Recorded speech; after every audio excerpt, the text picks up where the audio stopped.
दोस्तों, आज की सबसे पहली और बड़ी खबर। झारखंड में अभी नहीं होगा निकाय चुनाव। झारखंड में निकाय व नगरपालिका चुनाव के फिलहाल होने के आसार नहीं हैं। इससे संबंधित मामला सुप्रीम कोर्ट में है। राज्य सरकार ने निकाय चुनाव में ओबीसी आरक्षण को लेकर सुप्रीम कोर्ट में जवाब दाखिल कर दिया है। मुख्य सचिव द्वारा सुप्रीम कोर्ट में दाखिल प्रति शपथ पत्र में कहा गया है कि राज्य सरकार सुप्रीम कोर्ट द्वारा पारित आदेशों के आलोक में ही राज्य में निकाय चुनाव कराएगी। झारखंड के हजारीबाग शहर में हाथी का उत्पात, 5 को कुचला, 2 की मौत। झारखंड के हजारीबाग शहर में झुंड से बिछड़कर घुसे एक जंगली हाथी ने तबाही मचा दी है। मंगलवार देर रात से लेकर बुधवार सुबह तक उसने 5 लोगों को कुचलकर मार डाला है, जिसमें 2 लोगों की मौके पर ही मौत हो गई, जबकि 3 अन्य लोग घायल बताए गए हैं। 2 की हालत गंभीर है, जिन्हें इलाज के लिए हॉस्पिटल में एडमिट किया गया है। पंजाब के अमृतसर पहुंचे झारखंड के सीएम हेमंत सोरेन। झारखंड के मुख्यमंत्री हेमंत सोरेन बुधवार को अमृतसर पहुंचे और वहां पहुंचकर उन्होंने हरि मंदिर साहिब में माथा टेका। इसके बाद मुख्यमंत्री सोरेन ने सरबत के भले की अरदास भी की। इस मौके पर मुख्यमंत्री सोरेन ने कहा कि यह बहुत ही सौभाग्य की बात है कि उन्हें यहां आने का मौका मिला है। उन्होंने आगे कहा कि यहां पर सभी जाति, धर्म और राज्यों के लोगों को देखकर बेहद खुशी हुई।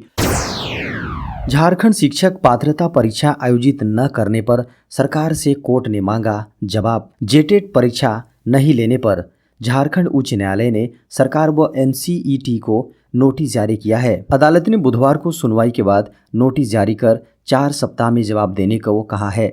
दायर याचिका में कहा गया है कि राज्य में शिक्षक पात्रता परीक्षा का आयोजन नहीं किया जा रहा है। झारखंड में शिक्षकों की नियुक्ति की प्रक्रिया शुरू की जा रही है। जेटेट न होने से शिक्षक इस परीक्षा में शामिल नहीं हो पाएंगे। बजट से पूर्व होगी हेमंत कैबिनेट की बैठक। झारखंड की हेमंत सोरेन सरकार की कैबिनेट की बैठक गुरुवार होगी। इसमें कई महत्वपूर्ण मसलों पर चर्चाएं होंगी। झारखंड में 27 फरवरी से बजट सत्र की शुरुआत हो रही है। अगले महीने 24 मार्च तक चलेगा। हेमंत सोरेन की सरकार 3 मार्च 2023 को अपना बजट पेश करेगी। झारखंड की संयुक्त प्रगतिशील गठबंधन सरकार का यह आखिरी पूर्ण बजट होगा। झारखंड के 7,500 सरकारी विद्यालयों में शुरू होगी पूर्व बालपन कक्षा। झारखंड के 7,500 सरकारी विद्यालयों में पूर्व बालपन यानी प्ले ग्रुप शिक्षा के नाम से नई योजना शुरू की जाएगी। इन विद्यालयों में शिक्षा विभाग द्वारा पूर्व प्राथमिक शिक्षा संचालित की जाती है। इन विद्यालयों में प्ले ग्रुप की कक्षा के अनुरूप संसाधन उपलब्ध कराया जाएगा। शिक्षकों के अवकाश के लिए जारी की गई नई गाइडलाइंस। स्कूली शिक्षा व साक्षरता विभाग के सचिव के रवि कुमार ने शिक्षकों की छुट्टी को लेकर राज्य के सभी जिलों के जिला शिक्षा अधीक्षक और जिला शिक्षा पदाधिकारियों को 7 फरवरी को पत्र जारी किया है। नए नियमों के अनुसार अब शिक्षकों को लीव मैनेजमेंट मॉड्यूल के माध्यम से ही छुट्टी मिलेगी। अन्य माध्यमों से छुट्टी का आवेदन देने पर उसे खारिज कर दिया जाएगा। सचिव की ओर से जारी किए गए आदेश में लिखा है कि लीव मैनेजमेंट मॉड्यूल को ई विद्या वाहिनी ऐप में लाइव कर दिया गया है। झारखंड में अब कक्षा 8वीं से 10वीं के सभी बच्चों को मिलेगा साइकिल। झारखंड के सरकारी विद्यालयों के कक्षा 8वीं से 10वीं में पढ़ाई करने वाले सभी श्रेणी के छात्रों को कल्याण विभाग की ओर से साइकिल दी जाएगी। इसके लिए तीसरी बार प्रक्रिया शुरू करने की अनुमति मिली है। अब तक टेंडर की शर्तों के कारण से साल 2020-21, 21-22 के बाद अब 22-23 में भी बच्चों को साइकिल नहीं मिली है। नकदी जब्त मामले में निलंबित कांग्रेस विधायक ईडी के सामने हुए पेश। झारखंड के निलंबित कांग्रेस विधायक नमन विकसल कोंगाड़ी बुधवार को प्रवर्तन निदेशालय यानी ईडी के सामने पेश हुए। पिछले साल 30 जुलाई को पश्चिम बंगाल के हावड़ा जिले में राष्ट्रीय राजमार्ग 16 पर एक वाहन को रोके जाने के बाद झारखंड के 3 विधायकों को गिरफ्तार किया गया था और कार में लगभग 49 लाख रुपए नकद बरामद किए गए थे। इसके बाद कांग्रेस ने इन्हें निलंबित कर दिया था। बता दें कि कोंगाड़ी ने 17 जनवरी को केंद्रीय एजेंसी द्वारा मांगे गए दस्तावेजों की व्यवस्था नहीं होने का हवाला देते हुए ईडी के समक्ष पेश होने के लिए 2 सप्ताह का समय मांगा था। विदेशों में यूपीआई पेमेंट्स शुरू करने वाली भारत की पहली कंपनी बनी फोन पे। भारत की सबसे बड़ी डिजिटल पेमेंट कंपनियों में से एक फ़ोनपे ने घोषणा की है कि उसने यूपीआई इंटरनेशनल पेमेंट्स के लिए समर्थन शुरू कर दिया है। यह सुविधा फ़ोनपे के भारतीय उपयोगकर्ताओं को विदेश यात्रा करने की अनुमति देती है, ताकि वे यूपीआई का उपयोग करके विदेशी व्यापारियों को तुरंत भुगतान कर सकें।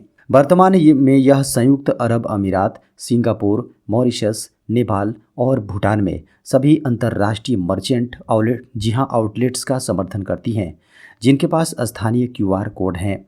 उपयोगकर्ता सीधे अपने भारतीय बैंक से विदेशी मुद्रा में भुगतान करने में सक्षम होंगे, जैसे वे अंतर्राष्ट्रीय डेबिट कार्ड से करते हैं। फ़ोनपे भारत में इस फीचर को लॉन्च करने वाला पहला फिनटेक ऐप है। बता दें कि यूपीआई इंटरनेशनल को विदेशों में यात्रा करने वाले लाखों भारतीयों के लिए सुरक्षित और आसान लेनदेन की सुविधा के लिए डिज़ाइन किया गया है। इसी महीने पात्र किसानों के खाते में जमा होगी 13वीं किस्त। प्रधानमंत्री किसान सम्मान निधि के लाभार्थी हैं तो ये खबर आपके लिए ज़रूरी है, क्योंकि अब सरकार ने योजना में पारदर्शिता लाने के राशन कार्ड अपडेट करना अभी अनिवार्य किया गया है। यदि किसी किसान ने राशन कार्ड की जानकारी पीएम किसान सम्मान निधि के रजिस्ट्रेशन में नहीं दी तो हो सकता है उसे भी योजना के लाभ से वंचित कर दिया जाए। इससे पहले सरकार ने ई-केवाईसी व भूलेख का सत्यापन करना अनिवार्य किया था, जिसे पूरा न कराने के चक्कर में करोड़ों किसानों को पीएम किसान सम्मान निधि से वंचित किया गया था। दरअसल प्रधानमंत्री किसान सम्मान निधि योजना सरकार की महत्वाकांक्षी योजना है, लेकिन अब इसमें भी फर्जीवाड़े की बू आने लगी है, जिसके चलते विभाग आए दिन स्कीम के रजिस्ट्रेशन में कुछ ना कुछ बदलाव ला रहा है, ताकि पात्र किसान को योजना का लाभ मिल सके। सबसे पहले सरकार ने ई-केवाईसी शुरू की, इसके भूलेख का सत्यापन करना अनिवार्य कर दिया। इसके बाद राशन कार्ड को अपडेट करना अनिवार्य किया है। बताया जा रहा है कि 13वीं किस्त से पहले यह नियम लागू किया गया है, इसलिए सभी पात्र किसान रजिस्ट्रेशन में राशन कार्ड भी अपडेट कर दें। पेंशन भोगियों के लिए बड़ी खुशखबरी, अब मिलेगी 50% ज़्यादा पेंशन। केंद्रीय सिविल सेवा पेंशन नियमों के तहत केंद्र सरकार के पेंशनरों को प्रदान किए जाने वाला अनुकंपा भत्ता 80, 85, 90, 95 और 100 वर्ष की आयु प्राप्त करने के बाद काफ़ी बढ़ जाता है। केंद्रीय सिविल सेवा नियम 2021 कहते हैं कि सेवानिवृत्त शासकीय सेवक द्वारा 80 वर्ष या उससे अधिक की आयु पूर्ण करने पर इस नियम के अंतर्गत अनुमान्य पेंशन अथवा अनुकंपा भत्ता के अतिरिक्त सेवानिवृत्त शासकीय सेवक को अतिरिक्त पेंशन अथवा अनुकंपा भत्ता देय होगा। नियमों के अनुसार अतिरिक्त पेंशन या अतिरिक्त अनुकंपा भत्ता उस कैलेंडर माह के पहले दिन से देय होता है जिसमें यह देय होता है। उदाहरण के लिए 15 अगस्त 1942 को जन्म लेने वाला पेंशन भोगी 1 अगस्त 2022 से प्रभावी मूल पेंशन के 20% की दर से अतिरिक्त पेंशन के लिए पात्र होगा। देश भर में पिछले 24 घंटे में कोरोना से एक मरीज की हुई मौत। देश भर में पिछले 24 घंटे में कोरोना वायरस संक्रमण से एक मरीज की मौत होने से मृतकों की संख्या 5,30,746 हो गई हैं और मृत्यु दर 1.19% पर बनी हुई है। केंद्रीय स्वास्थ्य एवं परिवार कल्याण मंत्रालय ने बुधवार को बताया कि सुबह 7 बजे तक 220.60 करोड़ से अधिक टीके दिए जा चुके हैं। मंत्रालय ने बताया कि देश में कोरोना के एक्टिव मामले बढ़कर 1,785 हो गए हैं और इसी अवधि में संक्रमण से 81 लोग रिकवर हो चुके हैं, जिससे कोविड से निजात पाने वालों की अब तक कुल संख्या बढ़कर 4,41,51,108 हो गई हैं। रिकवर होने वालों की दर 98.80% तक पहुंच गई है।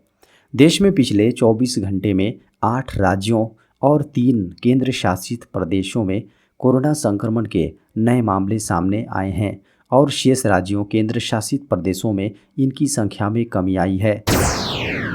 अग्निवीर बनने के लिए पहले देनी होगी परीक्षा, सेना ने बदली चयन प्रक्रिया। भारतीय सेना ने अग्निवीर भर्ती 2023 के लिए एक नई नीति की घोषणा की है। सेना की संशोधित भर्ती नीति के अनुसार अग्निवीर बनने के लिए उम्मीदवारों को पहले कॉमन एंट्रेंस एग्जाम पास करना होगा। रिपोर्ट्स के मुताबिक अग्निवीर भर्ती 2023 का नोटिफिकेशन फरवरी 2023 में आ सकता है। अग्निवीर भर्ती प्रक्रिया में अब पहले लिखित परीक्षा होगी, इसके बाद फिजिकल और मेडिकल टेस्ट होंगे। इस बदलाव के बाद अग्निवीर भर्ती में युवाओं की भीड़ कम होगी और इसमें होने वाला खर्च भी बचेगा। अग्निपथ योजना के तहत तीनों सेनाओं में 4 साल के लिए भर्ती होती है। इसके बाद 25% दमकल कर्मियों को अस्थायी रूप से भर्ती किया जाता है। शेष 75% वापस भेज दिया जाता है। अग्निवीर भर्ती के लिए आयु न्यूनतम 17.5 वर्ष और अधिकतम 23 वर्ष होनी चाहिए। लोकसभा में बोले रेल मंत्री अश्विनी वैष्णव, रेलवे स्टेशनों का नहीं होगा निजीकरण। रेल मंत्री अश्विनी वैष्णव ने बुधवार को लोकसभा में कहा कि रेलवे का निजीकरण नहीं होगा। उन्होंने कहा कि रेलवे के सामरिक महत्व एवं उसकी जटिलताओं को ध्यान में रखते हुए यह निर्णय लिया गया है। अश्विनी वैष्णव ने महाराष्ट्र के सांसद श्रीकांत शिंदे के सवाल का जवाब देते हुए कहा कि देश भर में 1200 से अधिक स्टेशनों का विकास कार्य कराया जा रहा है। केंद्र सरकार राज्य सरकारों के साथ मिलकर ही काम कर रही है। रेल मंत्री अश्विनी वैष्णव ने ऑपरेशनलाइज स्थिति में स्टेशनों को डेवलपमेंट, जी हां रीडेवलप किए जाने को चुनौतीपूर्ण कार्य बताया। साथ ही स्पष्ट किया कि रेलवे स्टेशनों का प्राइवेटाइजेशन नहीं होगा। उन्होंने कहा कि रेलवे स्टेशनों का विकास बुनियादी तौर पर सरकार के कोष से ही किया जा रहा है। रेल मंत्री ने कहा कि भारतीय रेलवे में रेलवे स्टेशनों और सुविधाओं का आधुनिकीकरण और उन्नयन निरंतर चलने वाली एक सतत प्रक्रिया है, जो यातायात की मात्रा, निधियों की उपलब्धता और कार्यों की पारस्परिक प्राथमिकता पर निर्भर करती है।